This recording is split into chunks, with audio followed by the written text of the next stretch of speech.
கோவை மாவட்டம் பொள்ளாச்சி அருகே உள்ள ஆழியார் அணையில் இருந்து பாசனத்திற்காக தண்ணீர் திறக்கப்பட்டது. விவசாயிகள் பாசனத்திற்கு தண்ணீர் திறந்து விட வேண்டும் என கோரிக்கை வைத்த நிலையில் 173 நாட்களுக்கு 1143 மில்லியன் கன அடிக்கு மிகாமல் நீர் திறந்துவிட அரசாணை வெளியிடப்பட்டது. இதையடுத்து 5 வாய்க்கால்கள் வழியாக திறக்கப்பட்ட நீரை விவசாயிகள் மலர் தூவி வரவேற்றனர்.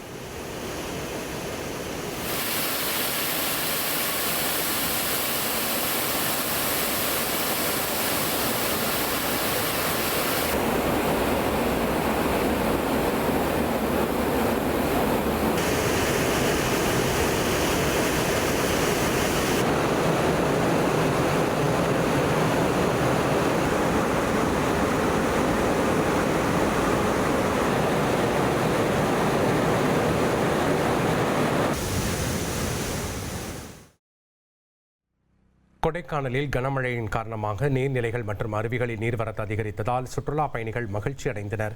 வடகிழக்கு பருவமழை தொடங்கிய நிலையில் கொடைக்கானலில் தொடர்ந்து மழை பெய்து வருகிறது. இதனால் தலையார் அருவி, வெள்ளி நீர்வீழ்ச்சி அருவி, வட்டக்கானல் அருவி உள்ளிட்ட பல்வேறு அருவிகளில் நீர் ஆர்ப்பரித்து கொட்டுகிறது. மேலும் சாலைகளில் ஆங்காங்கே திடீர் அருவிகளும் உருவாகியதால் சுற்றுலா பயணிகள் ரசித்தும் மகிழ்ந்தும் வருகின்றனர்.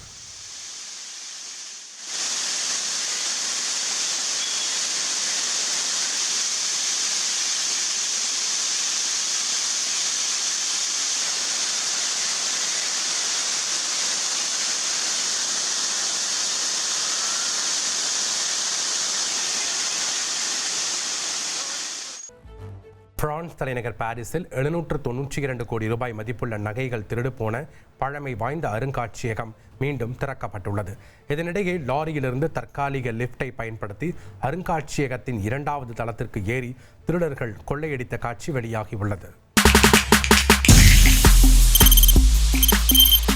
தவிர்க்க முடியாத தம்ப்நெயில்ஸ், கலக்கலான கண்டென்ட்ஸ், சினிமாவும் சீரியஸ் பிரச்சனைகளும், பல வருடங்கள் இடைவெளி